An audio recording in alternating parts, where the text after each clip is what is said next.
What if I told you the first time I trusted my gut was as a freshman in high school in the middle of a Sephora? Welcome to the Trust Your Gut podcast. You know, we live in a world that runs on mostly logic and reason, but I'm here to provide you a roadmap to life using the most ancient and arguably underrated form of wisdom, your gut. This podcast explores all you need to know on how to harness your own intuition through life's highs and inevitable lows. From relationships to parenting, to wealth management and career shifts, I'll walk alongside you to better understand how to lean into your own intuition for guidance and support. My name is Dr. Alaina Puff, school psychologist turned intuitive coach, and I'll be guiding you through this adventure as I share my personal and professional experiences on how I learned to tap into my own intuition and how this changed my life forever.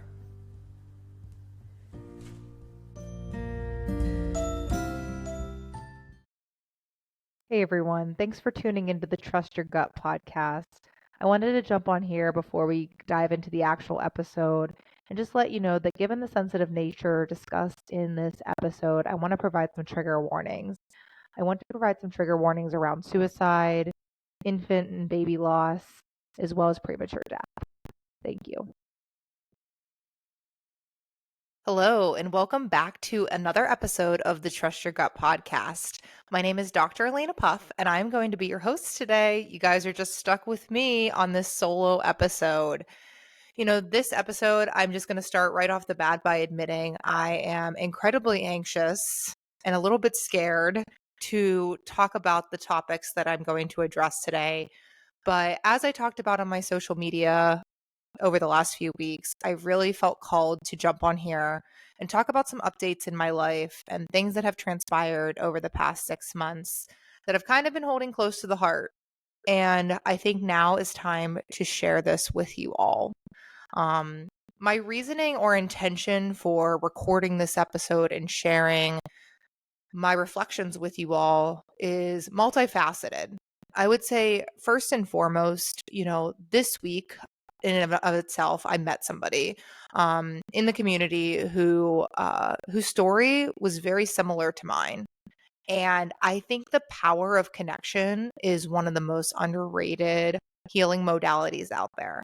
And listening to this woman speak to me about her own lived experiences and being able to identify how they overlap with mine was so incredibly validating for me and made me feel like my emotions and my feelings and my perceptions of the world were not crazy, were not weird, that somebody else walking around this earth could identify deeply with what I was going through in this moment in time. And so by recording this episode, my intention is that I hope that somebody on the other end of this speaker or set of headphones can resonate with some aspect of this message that provides that much needed validation that we are all looking for. In addition to that, I think part of my own personal healing journey has really been able to step outside this facade of being a therapist or a psychologist where we keep details of our intimate life away from our clients and our community. That all the magic of therapy happens for a privileged few behind a closed door, and that really we're just there to be mirrors to our clients. While much of this is very, very much true in my practice now, part of what has differentiated me from maybe your average therapist is that I pride myself in sharing my lived experiences. Again, for similar intentions that you're not in this alone. And I have found some of my most successful scenarios that I have encountered with my current clients that I'm working with and those from the past is when I've made some self disclosures around things that I have experienced up until this point that might overlap with their experiences. And so with that, it felt very disingenuous over the last few months for me to not openly and candidly share what I've been going through.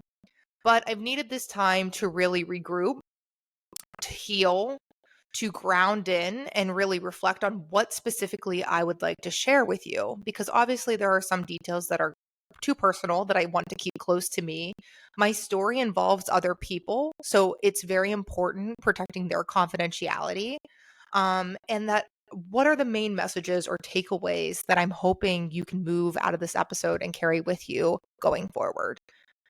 And so I apologize if I might sound a little more anxious than I typically do. I actually have some notes prepared, which for those of you who know me closely and who have been on the podcast, 99% of the time on here, I'm riffing. Like I am just going from the heart. I have no notes, no questions prepared. So it feels even a little foreign to have some notes jotted down. But my intention for writing some things down was because I didn't want to get distracted, or I didn't wanted to make sure that I didn't miss anything of value. And so I appreciate your flexibility and your patience with me as I share this story because obviously it's very personal and close to the heart, but it's also something that is incredibly intimidating to be vulnerable with the void that is the audience. And a lot of things that I've reflected on around my hesitancy to record this episode is fear of judgment, fear of criticism, positioning myself as an expert in the field, but then here telling you that I'm going through the trials and tribulations of life. And I've really had to push past that. And I like to think that I am the conduit for modeling vulnerability for the people around me. If I'm asking this of my clients day in and day out, I must be able to demonstrate that myself. So without further ado, let's go ahead and get into it. One of my favorite quotes that I came across in my healing journey thus far is I choose to heal out loud because I almost died in silence. I remember flipping through Instagram and seeing that quote. And when you encounter these messages or music or videos that are just so resonant with your soul, it almost kind of takes your breath away. I remember reading that and having that experience. I will choose to heal out loud because I almost died in silence. And this is so reflective of my life up until this point. And again, another extension of why I've decided to jump on here and candidly and openly speak about my lived experiences, because this idea of silencing our voice is so prevalent in our society, especially for women and especially for children too. I have a book launch coming out later this month. And, I was talking to a friend earlier this week and she was like, "What's your book about? Like, how was that process?" And I kind of chuckled because I wrote these chapters amidst this period of time that I'm going to talk about today. And honestly, I kind of blacked out writing them. Um, Up until this point, most of my writing has been academic in nature. So, obviously, my dissertation for the completion of my PhD, scientific journal articles that I published during my time in graduate school. I have a history as a school psychologist writing special education reports, which for any of my school psych folks listening, we know, unfortunately, most of the time those don't get read. So I've always produced writing that, unfortunately, usually isn't closely read once it's produced. And so you think about it, like when you're in school or you're in college, you're completing a written assignment, and who's reading it? Your professor. They're reading it and they're giving you a grade, and then that goes and gets shoved in some Word document file on your computer for the remainder of time. But writing a book is so different, right? Because the consumption of it looks very different than, let's say, a writing assignment in college. This was my first piece of writing that was actually going to be read at large. And thank God I didn't make that connection early on, because I don't think I would have actually been able to produce anything over like the anxiety and fear of that. But about a month ago, my business coach came to me and she's the one kind of leading this collaborative book effort and was saying, "Hey, Alaina, we're going to be looking at a launch date in December for the book." And I said, "What book?"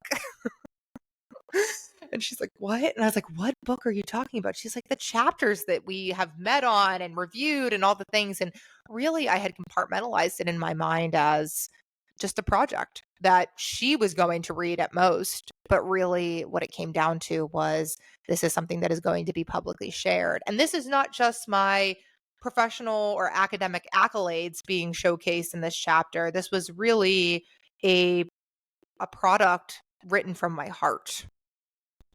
And that same token is coming through in the episode today.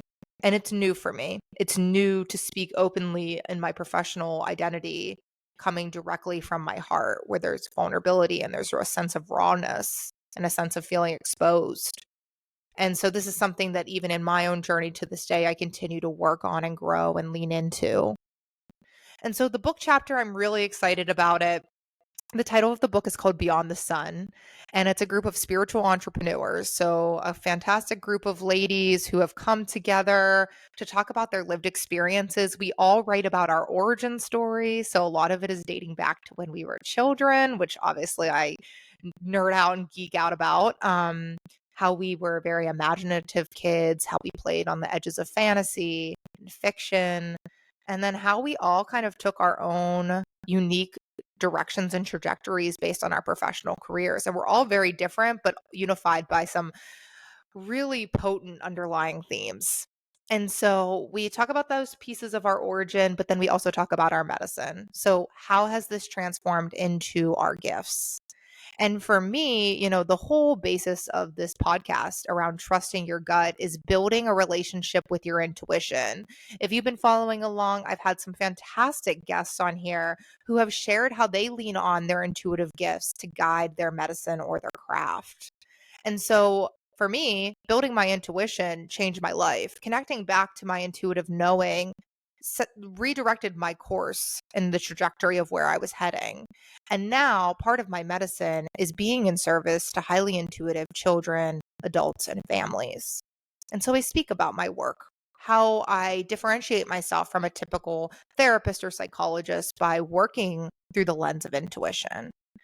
And so it felt like this was a divine time to get on here and talk openly about what I'm experiencing on the personal side of things with this book launch approaching very quickly. I like to think of this as a portal that I'm stepping into where I don't feel like I need to position myself as perfect or put together or never experiencing any adversity. The book is really spoken from my heart. And so I'm continuing that kind of line of logic and vulnerability in this conversation today. And so I want to talk about, in an open and honest way, how my life has changed over the last 6 months. And in order to speak to you in detail about that, I have to share a little bit of a backstory of how I got to this point. In my early episodes on this podcast, I really talked about the opening of my spiritual awakening coming after or during my graduation with my PhD back in 2022, but even before then. And in the book, I go back to young Alaina, and I think that's going to be a wonderful piece that I love to share with you all in the book chapter, and how I came to be the person that I am today. But really, I want to talk about what prompted me to move to Arizona, because I think that sets the context of the story that I'm going to tell you today. And so I'm originally from Pittsburgh, and I lived my early mid 20s in Columbus, Ohio, because I went to the Ohio State University for my master's degree that enabled me to become a school psychologist. Now, my expectation was that I would always work in public schools. I thought school psychology was the be all end all. I was so excited to work in a school. And after I graduated back in 2017, taking you back with me, I decided to stay. I got a job here in Columbus, and I started working. Now, what I did not realize as a mid 20s something was that while I had all the knowledge that equipped me to navigate the facets of the job, I did not have the connection to myself to really understand the taxing nature associated with working in public schools. And for anybody who is listening to this who is a teacher or has any proximity to working in public schools, you can identify with what a shit show it is. Excuse my French, but like it is a tough place to work. I often tell people when I'm consulting with different school districts that how can we expect children to be regulated in a dysregulated environment, a dysregulated system?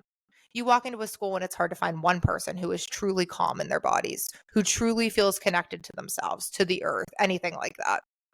And so I had a hard wake up call early in my career as a school psychologist because what I realized was that I was engaging in unsustainable practices. I had no idea how to incorporate self care into my life. And what ended up happening was I developed an autoimmune condition and became very sick. And this is like, unfortunately, I hear this all the time from women and young adults who are experiencing symptoms of burnout. And so here I am, I'm sick, I'm miserable, I feel I'm working my butt off, but I feel like it's literally killing me. And I'm not old enough to feel this bad. And so in the book chapter, I kind of speak to this a little bit and I talk about how really was at this crossroads of like, okay, what do I do? I just spent all this time in graduate school to do this work and I don't want to do it anymore. Like, this is not working for me, it's not sustainable. And so what I ended up deciding to do was to enroll in graduate school for my PhD. And it's not until recently that I understood why I decided to do that. But really, and again, this is expounded in the book chapter, it was because academia is a safe place for me. It was a safe place for me.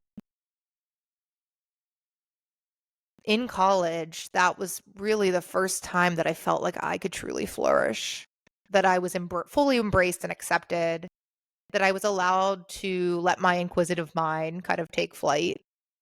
And so instead of really sitting with like the playing in all the possibilities that were available to me as a 25-year-old, I picked the road of comfort, which makes total and complete sense. And for the kid who had been wearing turquoise since she was the ripe age of 7, I'm not surprised that it drew me to the Southwest, to Arizona. I applied to 10 graduate training programs across the country, mostly in the western region of the United States. And when people ask me, like, what brought you to Arizona, I always say grad school because that's technically true. But what I didn't know at the time was that there was transformation waiting for me in that arid desert. It was something that superseded any graduate training. And so at the time when I was living in Ohio and I made this decision to go out to Arizona for graduate school, I was in a long-term relationship. And I was really grappling with, did I want to take this relationship to Arizona with me? What did I want to do? Was this an opportunity for a new beginning? And ultimately, I ended up deciding that my partner and I were going to make the move together. And I like to think that part of the reason that I had the courage to make such a intimidating and arduous change was because I was doing it with somebody.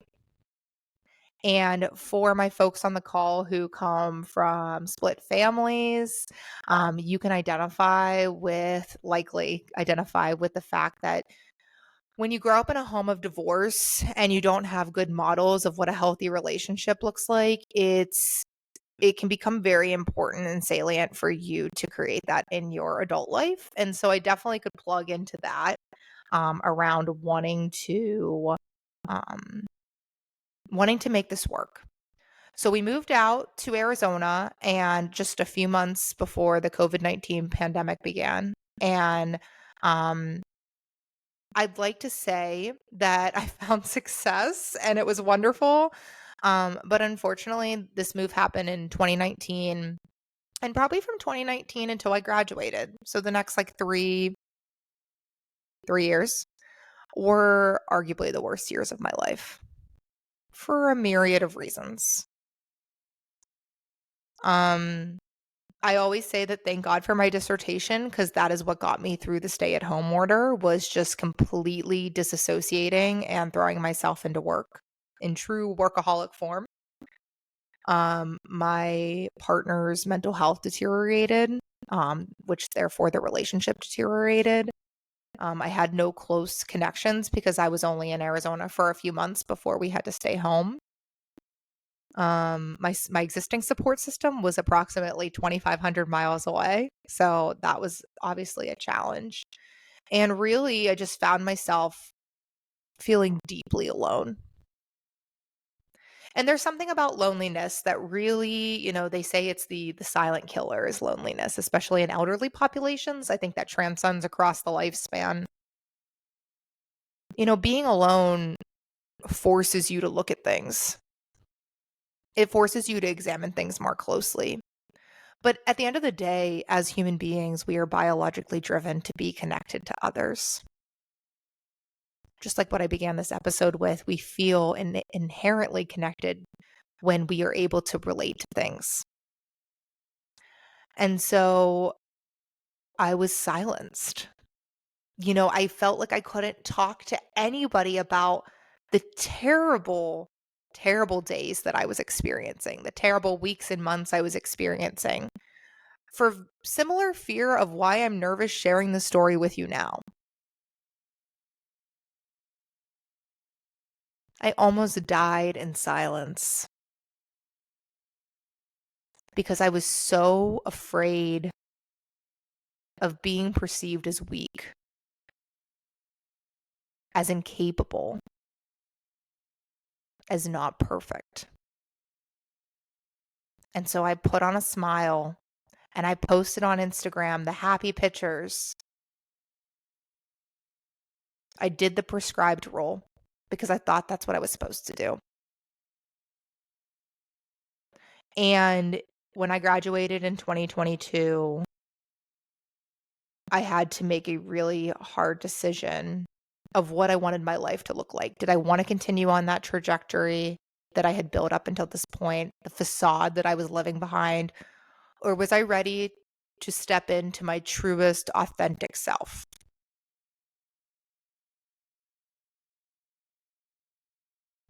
And the answer was the latter. And so, outside of graduating, one of the big changes in my life was leaving this long term relationship of 7 years.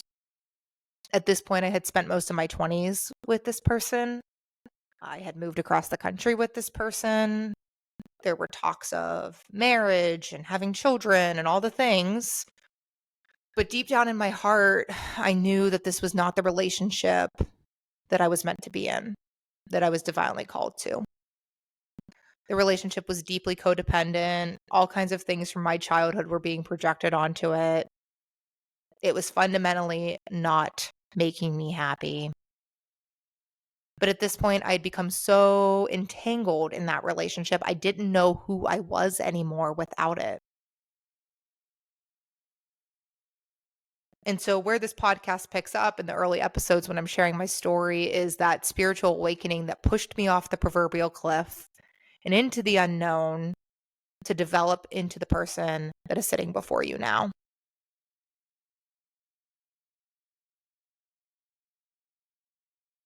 I would say leaving that life behind was the hardest thing that I've ever done.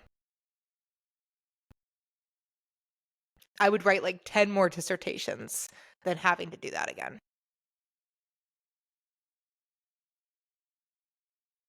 Because at that point, everything that you choose to believe to be true, you're realizing is not true and you're redefining it. And the positive to it is that it can be a beautiful invitation, but it is also incredibly challenging to leave behind. And if you can resonate with any part of this, like, I just want to applaud you for your recognition and your courage to choose something different.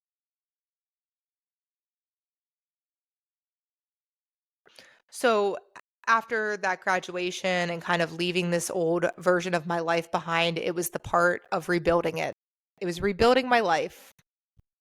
At this point, I had settled into my postdoc in schools and then shortly thereafter dipped out of that and started in private practice.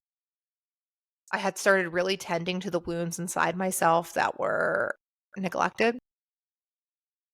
I was grieving a lot. I was allowing myself to create spaciousness in my life for the first time, to actually slow down, to be mindful of what a deep breath actually feels like, connecting to my body, all the things that I've talked about with you all on here.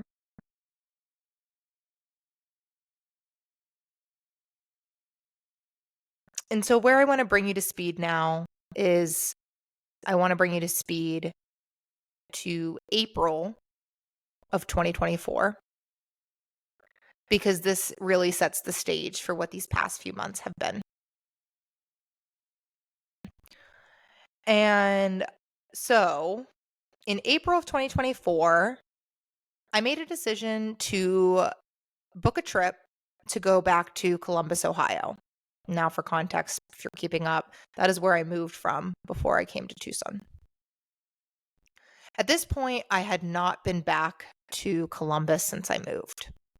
Again, my family's in Pittsburgh, so I made a few trips back east, but never landed in Columbus. And the trip was for leisure, and but it was so much deeper than that. It wasn't just a trip. It was an opportunity to reclaim this city, this timeline, this space. Because when I looked back on my intentions for leaving Columbus, Ohio and moving to Arizona, there was a lot of escapism associated with my decision that I was not consciously aware of at the time. I was thinking about it. I was in my mid 20s. I was sick. It was like a Hail Mary for my relationship. Maybe if we go somewhere new, things will be better. And I equated my unhappiness to the city when in fact it had nothing to do with the city. And so part of my healing process that I was really intuitively guided to was to come back here and reclaim that part of myself. Internal family systems is a big proponent. This is a type of therapy orientation. They talk about parts work. This came up in a session this week where you go back to different places, either physically or in a meditative, conscious way, and you reclaim parts of yourself. And the idea is that by going back and getting this childhood version of you, or this teenage version of you, or this young adult version of you, you're reclaiming, you're taking back control of those parts and integrating them into your heart of the person that you are today. So I don't think I consciously knew, oh, you're going to go do some parts work, but I think I was guided to go in that direction. And so I came back, and I fortunately still had a beautiful network of friends here. And um, I was able to spend some time on Ohio State's campus and just kind of retrace my footsteps. And I really approached it with like a optimistic curiosity around, I have no idea what this is going to be like, but I'm just curious and I'm open to possibility, and I'm just going to observe. And so much came through, guys. It was the most bizarre experience because what I found was, obviously, for those of you who don't know, Columbus is changing quite rapidly. It's growing substantially relative to a typical Midwest city. And although there were changes and there were buildings built and all these things, there was a lot of things that were obviously very familiar. And as I walked around town and went to my favorite coffee shop and retraced my steps from almost 10 years ago, everything looked familiar in a very objective way, but it was like I was seeing it for the very first time. It was like I was seeing it for the very first time. And at first I didn't truly understand why that was, and then I realized it was because I was different. It's because I had changed. And so it was incredibly cathartic to come back to this very familiar place and be able to see it through this new set of lenses. It was really a beautiful testament of the work that I have done. And so I kind of integrated that part of myself fully into my heart and jumped on a plane and headed back to the Southwest. Now, what happens after this, I could have never adequately prepared for. And ultimately, what has transpired in the last few months has shaped many life changes for me.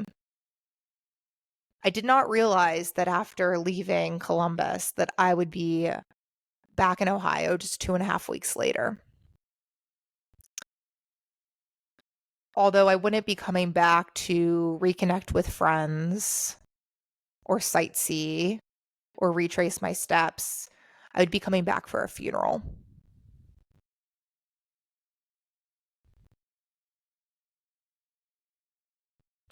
And so I remember getting the text message in the morning when I was getting ready for a day of clients. And one of my colleagues from Ohio State, my graduate program, had texted me that one of my good friends had passed away.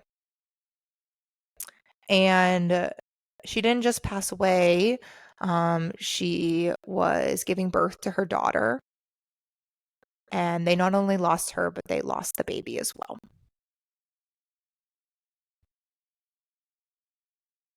And I can honestly remember all the air leaving my body and just collapsing.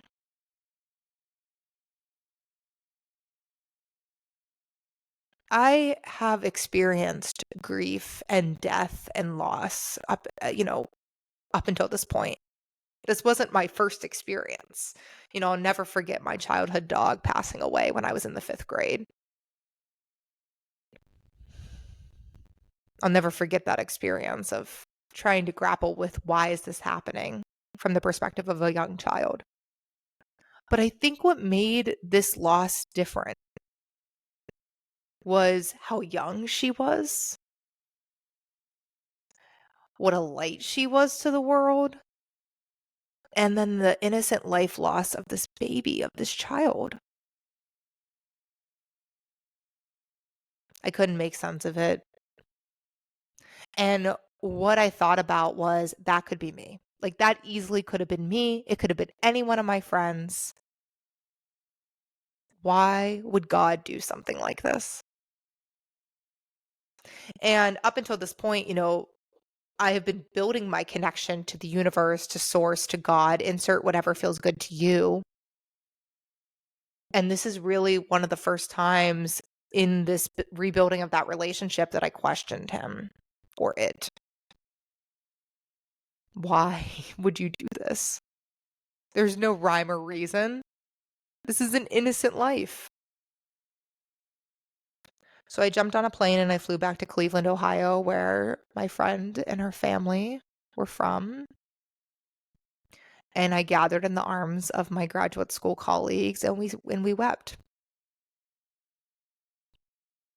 for this life that, was so unjustly taken from us too soon.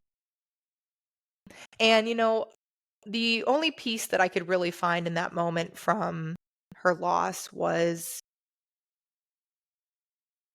we had kept in touch over the years because her and I both made a decision to go back to graduate school after we got our master's degree. She took a different route. She went higher ed, but we kept in touch as like this connection of people who are professionally students.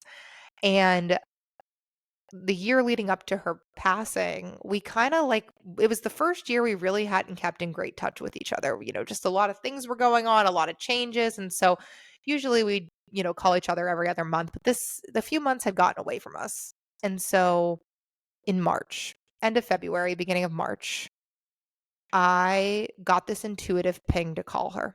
And I did. And we talked for an hour and a half, 2 hours on the phone. All the things. She told me she was pregnant. She told me about updates in her job. I told her updates about my work. I talked about my spiritual awakening, and she was like, "Oh my gosh," she wanted to book one of my personality mapping sessions with me. Like, we just had such a deep and intimate connection over the course of this phone call. And like, what a gift to be able to receive that and carry that as in our last correspondence. Makes me really happy. And so when I came back from the funeral and I was trying to make sense of how to move on, like how to really take this terrible and tragic experience and grieve it, and the ultimate goal is make sense of it and integrate it into something of meaning, but I really struggled with that. It made me think about how we treat um, pregnancy in this country, how this is just like an expectation that is placed on women. Like, oh yeah, you want to have a baby, get pregnant and do it. But it really speaks to the nuances and the medical risks associated with being pregnant and how we kind of take those for granted, I think, just at the societal level, that this is a real risk for women, particularly women of color, which my friend was. I mean, you look at infant mortality rates, there's all kinds of data out there. Just throw it into Google and you'll see that carrying and delivering a baby is not as safe as we perceive it to be. And a lot of women lose their lives in the process. So if you're on this call and you've successfully delivered a baby, I am over the moon, so happy for you. If you're a woman who's thinking about having a baby, I embolden you to do your research. I encourage you to really activate your voice through the process. Go back and listen to Alex Barr's episode a few back, amazing doula out of Phoenix. She has a ton of resources about how to leverage and empower your voice through the pregnancy, delivery, and labor process. Your voice matters.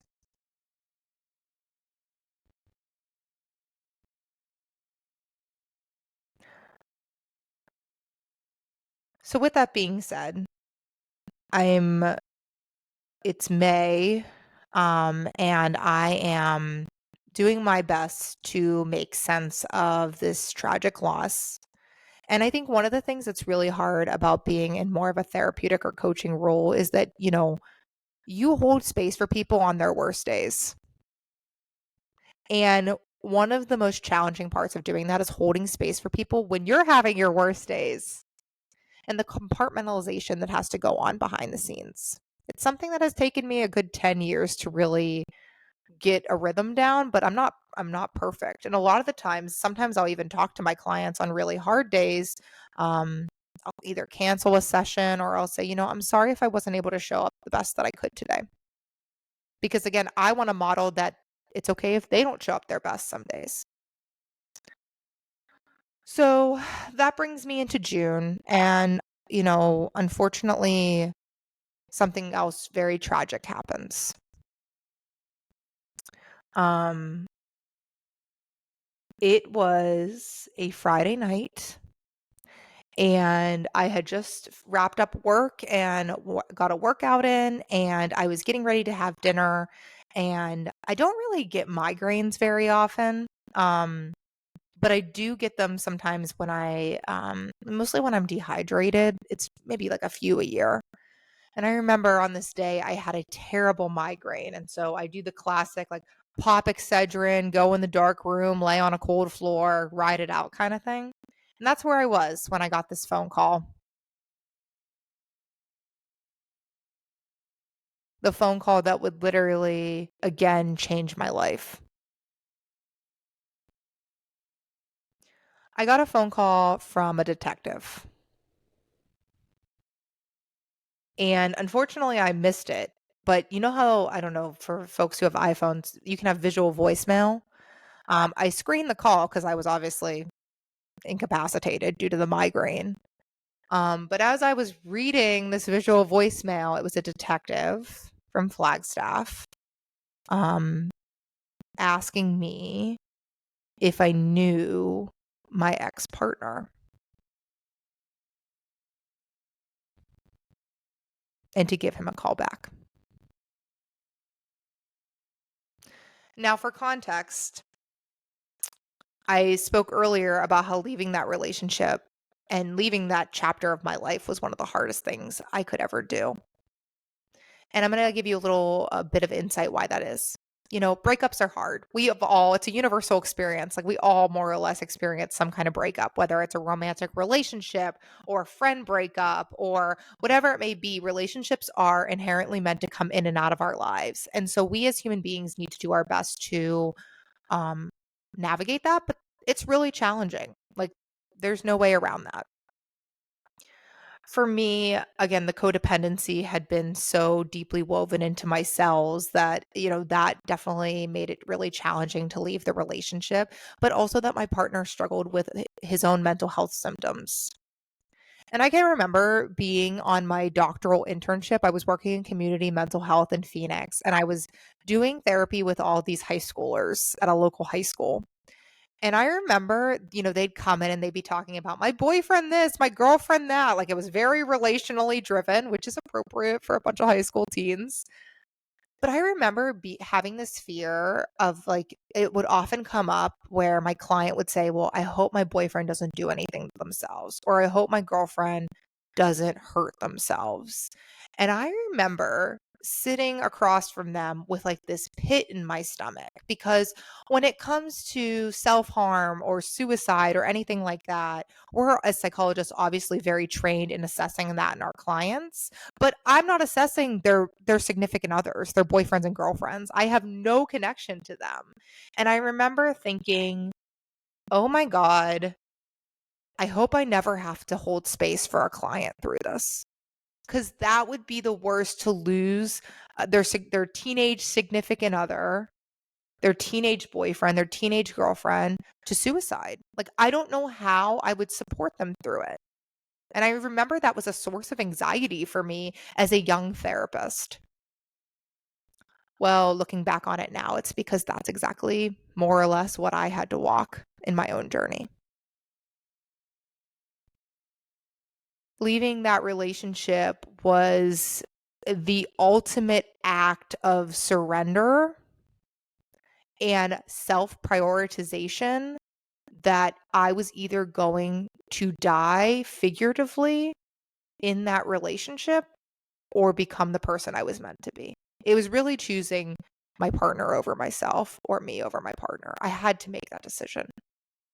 And logically, looking back on it, I know I made the right choice. But this phone call on that Friday night shook me to my core of whether that was actually the right thing to do. So I immediately called the detective back because I knew this was not to share good news with me. And I did not get a hold of him.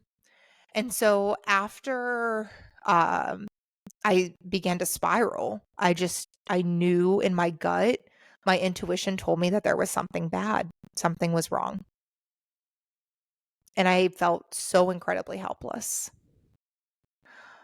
The context here is that I knew this was going to happen. I already had predicted this.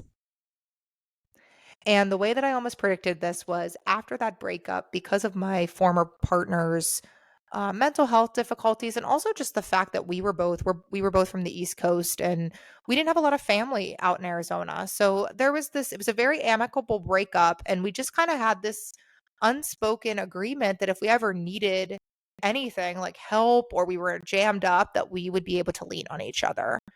And we did. Like we definitely like had a very I wouldn't call it a friendship, but it was just this understanding that I'm still here for you even though I can't be there for you in a relationship kind of way. Um but as time progressed, because at this point it had been 2.5 years since we ended that relationship, and I was doing my best to move on with my life, I definitely had to put some boundaries in place to be able to really have that spaciousness to grow and evolve. And so at the beginning of 2024, I kind of made a recommendation that we go no contact. And unless it's an emergency, I'm available. And for anybody who's put boundaries on exes, you can relate to this. And I think this really hurt my former partner, but it was absolutely something that I had to do in order to have a chance to move forward.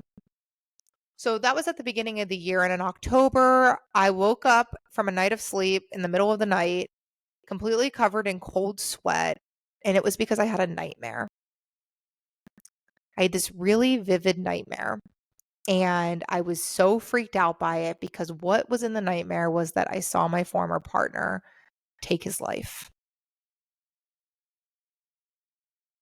And it was so disturbing that I sat on it for the next day. I was like, I don't want to break this no contact thing. Like this, I want to stand firm on my boundary. But it got to the point where it was so consuming of my thoughts that we actually met up. And I just needed to get eyes on him because in the dream, it was so vivid that he was in danger. And so we met up at a local coffee shop, and I really looked at it as an opportunity for closure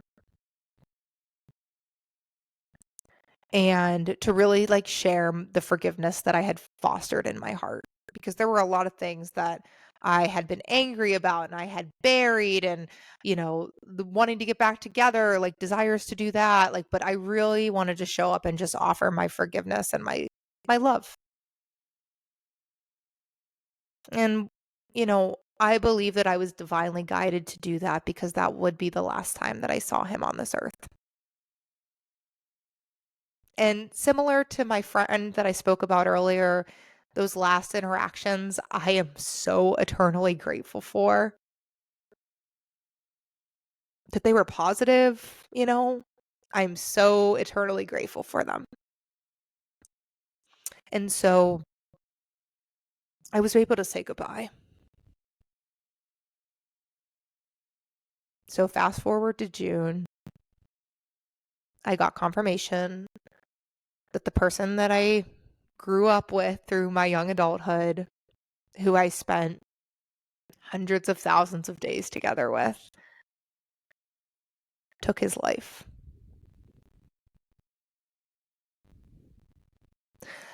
That the scenarios that I was terrified of holding space for my clients, I was now expected to hold that space for myself.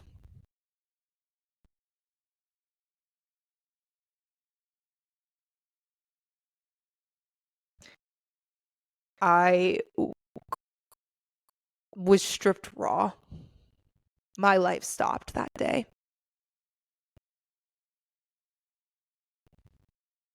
And it stopped for the next several weeks/months. Because any feelings of responsibility, whether warranted or not, came to the surface. I replayed every interaction that I had in my mind with him over and over and over again. Because just because you don't want to be in a relationship with somebody, or maybe they're not good for you, doesn't mean you want them dead or to not exist anymore. It was actually quite the contrary. I can even, as I'm speaking about this, I can feel a pit in my stomach.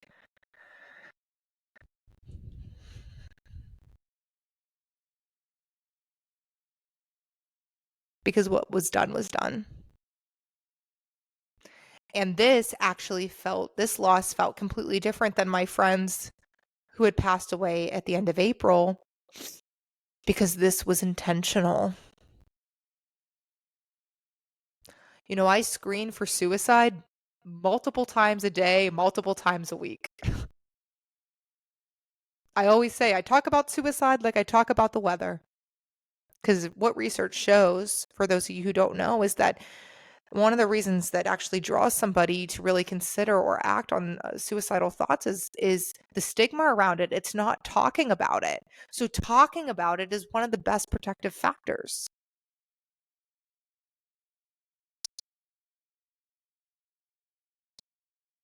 I couldn't help but feel responsible for another human life not being here anymore. And I know you might be thinking, Alaina, like this was his decision. There was nothing you could do. I understand the logical pieces of it, but the complicated aspect of losing someone to suicide is that it takes grief and it literally warps it. Because not only are you just sad because somebody is lost or devastated because someone is no longer here, you start to get all these other weird emotions. You're angry.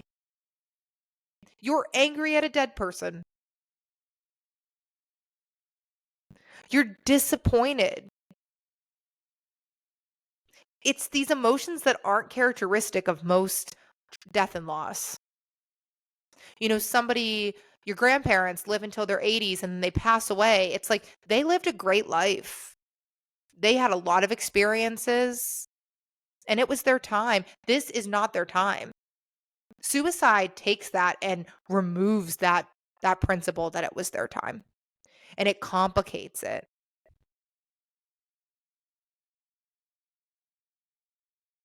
And then for the hyper empath that I am, trying to understand how somebody could feel so alone and so consumed in their own negative loops that they would actually have the courage to act on it, that they're in that much pain.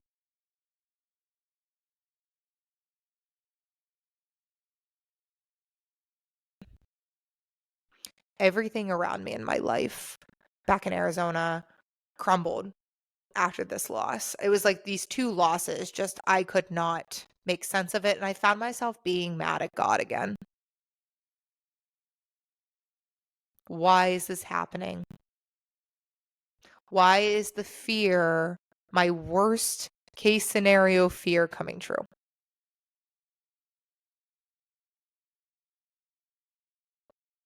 I had thoughts about closing my business. I had really crazy thoughts. I just couldn't understand how I was expected to keep going.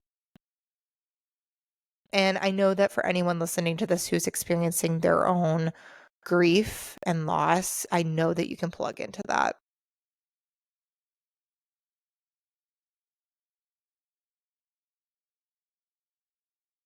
And so I did my best to try to give myself time to be. I think I laid in bed for 2 weeks straight, and cried and just felt so alone. I would spend hours on phone conversations with my parents, with my friends. And I think what was really hard was being in Arizona where I had a beautiful support network and community, but no one knew the versions of me that were connected to these two people. What do I mean by that? The connections that I had made all after my spiritual awakening and as I was walking this healing journey. But no one knew the dysregulated hot mess that I was in my 20s. And not that you needed to, but it was almost like having that context of time, understanding how far I've come, made it feel very lonely. Like there were some comments where people were like, "Well, you're an expert at this. Like you'll be able to get through this." Like and I know those words were coming from a place of encouragement, but it was like, "I don't know if I'm going to be able to get through this. I have doubts." Um and so I actually made a trip back to Columbus at the end of August because I just wanted to be around people who knew these different versions of me, who knew these people that I lost intimately. And so I found myself back in Ohio. I mean, again, like 3 times in like 6 months. It was something weird. And I grieved. And I grieved and I grieved and I grieved. It went through cycled through every emotion possible.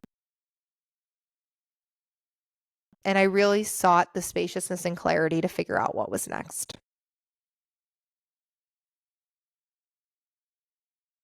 And while I was here, I got the download that it's time to come home. And it's one of those things, like for anybody who is familiar with getting intuitive pings, you know, when you get those pings and you get the message and you're like, wait a second, like I want to send that one back up. Like, I don't think that's right. That was what my reaction was. It's time to come home. Home is back in Phoenix. It was time to come home. Now, anyone in my circle who knew me well, I prided myself on saying I would never move back to the Midwest or East Coast. I loved Arizona. I mean, the sunshine, the accessibility to hiking and being outdoorsy. Sedona, do I have to say more? But what I had realized when this divine message came through was that I had convinced myself that I loved my life out there. But what my deep yearnings in my heart were craving were something that only could be met back in Ohio. And so there were other variables that logically pointed that this would be the best decision. But this was another full send moment, like I talked about in an earlier episode. I had no idea if my business would be able to survive. I had no idea if I'd be able to make this move. I haven't experienced a true East Coast or Midwest winter in 5.5 years. Like, would I be able to survive sub 30 temperatures? Who knows? But at that point, I was so stripped and raw and exposed and hurting that I was so open to receive whatever message was meant to come through that once it did, all I could do is listen to it. And it didn't have to make sense. It didn't have to be easy. It just had to be what was in the best interest of me. And I think this is the message I want to share with you all is that these decisions, getting like listening to your intuition isn't always rainbows and butterflies and divine guidance. It's gritty at times. It's challenging. It's pushing on the corners of what makes you you.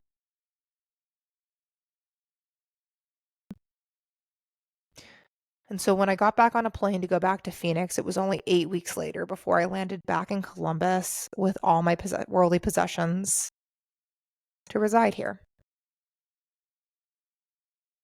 And I think that's where I felt probably the most disingenuous with you all because I didn't really announce that I was leaving. Not that I had to, but I didn't know how. I didn't know how to share this all with you. And I think for me, one of the reasons was I was so afraid of getting pushback of like, why the hell would you move to Ohio? I wasn't ready to answer those questions because I wasn't even quite sure. I just knew I needed to. I knew that I needed to be close to my family. I knew there was a community of people who were here waiting with their arms wide open and extended to fully embrace me. I realized that there was a life here that I left behind, that coming back to it, I was able to create an absolutely new and beautiful one. And so I apologize for not being fully transparent about it. And I appreciate your patience and flexibility with me. And so being back here has really helped me tend to that part of myself that I left behind. I mean, I literally moved 500 feet from the apartment that I left 6 years ago. Like complete full circle. I had to come back home. I had to reclaim this part of myself. And I don't know if that would have even been a possibility should my late partner not have passed away. Should my friend of over a decade unexpectedly leave this earth. It doesn't take away the grief and pain and loss of their premature departures, but it also provides meaning. It plugs back into my purpose for this lifetime. And part of my duty to both of them, these beautiful people that I had the privilege of interacting with, is to keep their memory alive, is to talk about the legacy that they leave behind, the lives that they've touched, the way that they have influenced my life.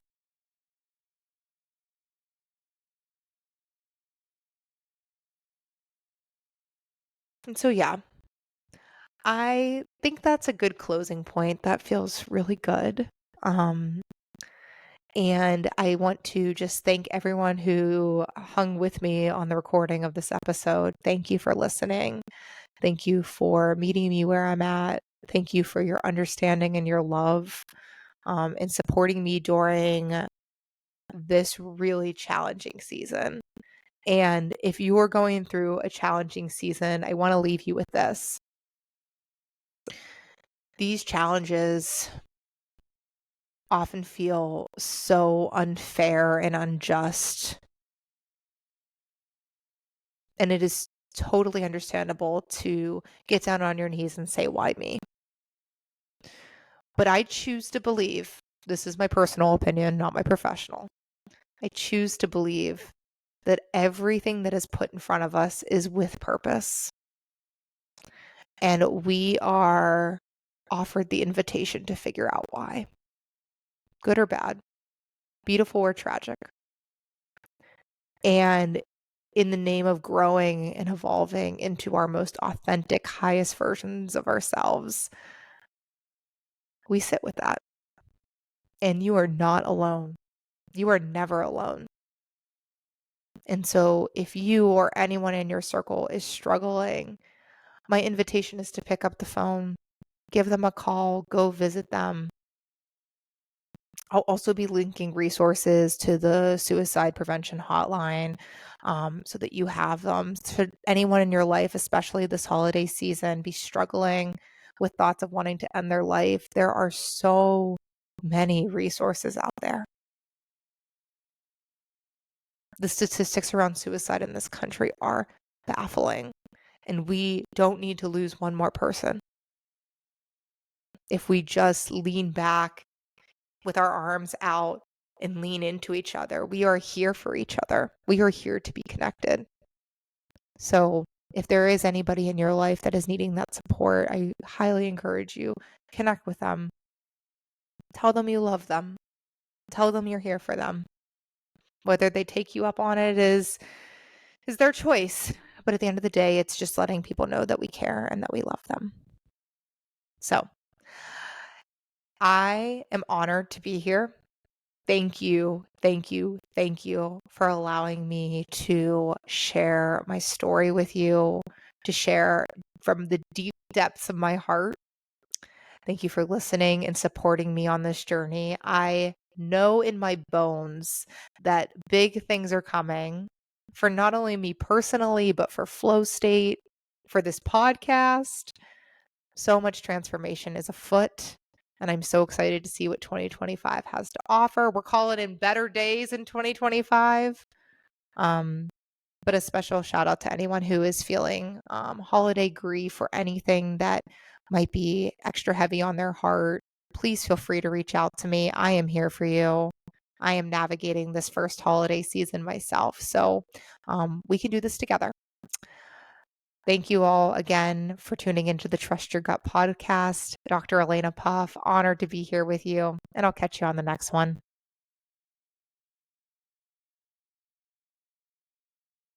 Hey everyone, thanks for tuning into the Trust Your Gut podcast. I wanted to jump on here before we dive into the actual episode and just let you know that given the sensitive nature discussed in this episode, I want to provide some trigger warnings.